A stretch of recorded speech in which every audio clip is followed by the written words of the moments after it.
So I went to one of the best garden centres I've ever seen for exotic plants, and this is Bismarckia nobilis, and I will show the price in just a second. And I think it's a really reasonable price for how big it is.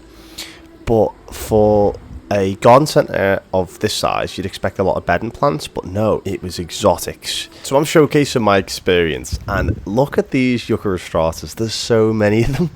This is the cactus bit. There's euphorbia, there's aloes, there's all sorts here.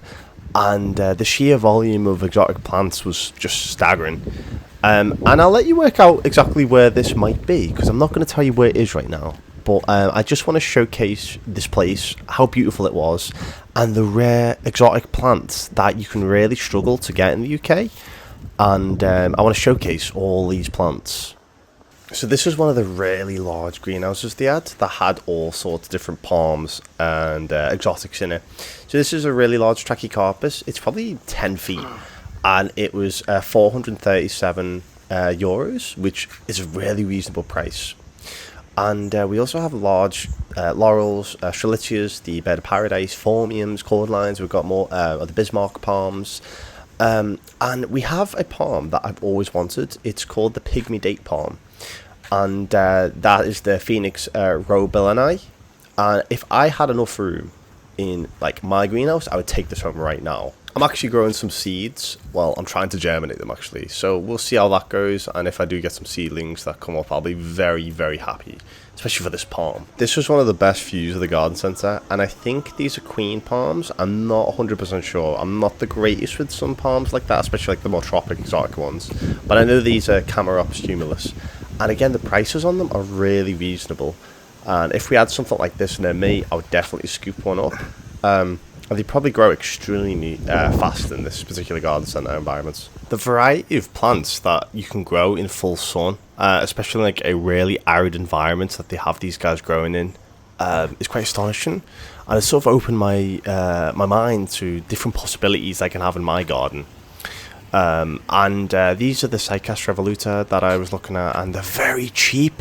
Very, very cheap. They were something like 15 euros. And I think I see here that these are actually queen palms, so I was I was right about this. But I can't even imagine like buying something like this. It's 685 euros for something like that to bring home is insane. I just wouldn't. I couldn't even fathom how the logistical, transportation behind it must be insane. As I said, there was loads of just very mature specimens. Look at the size of this olive.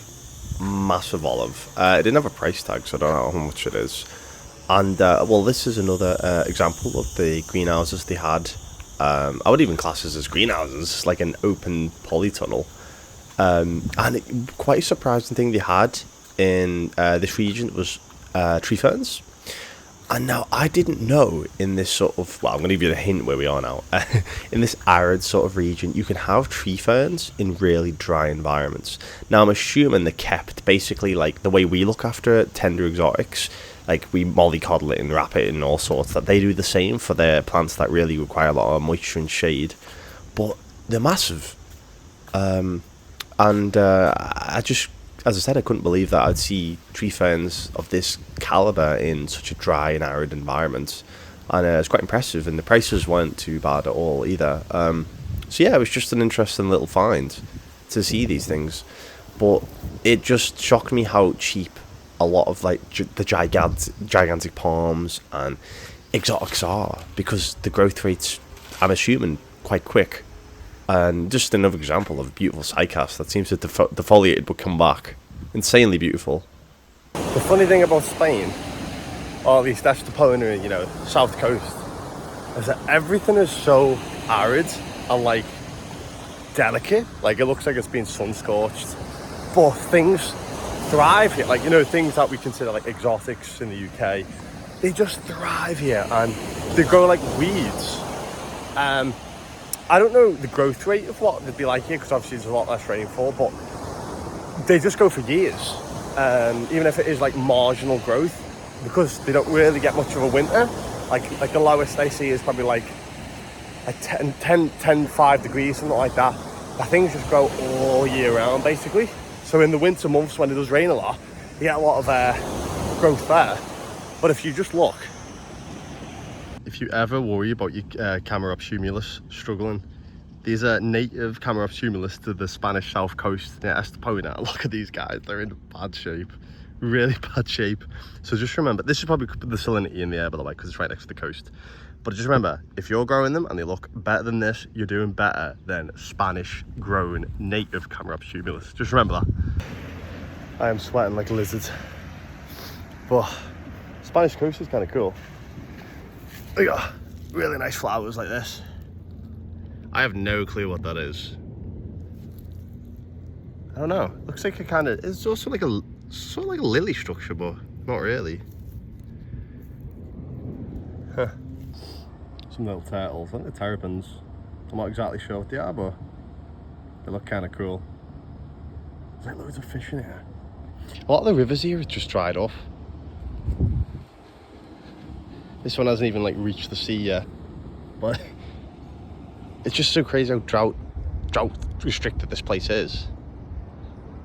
Funny is that like we struggle to grow these at home in like northern England, and these guys grow like weeds in the Spanish south coast of Estepona.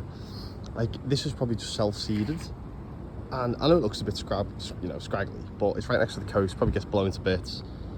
And it's doing right, it's probably like a seed. That's probably like 5 years old. Maybe less, maybe like 3 years old. Crazy how they're just like a pest here. But yeah, that was my trip to Estepona in Spain. If you haven't worked that out already, it's not far from Marbella, actually. It's about, I'd say like a 10-15 minute drive. And it's beautiful, it's tranquil, and it's just to show that like these types of plants are, you know, they can struggle in this severely arid drought-induced environment as well, just in a different kind of struggle. So feel a bit more hopeful about our plants back home, and you know how we can make them maybe look as good as the ones here.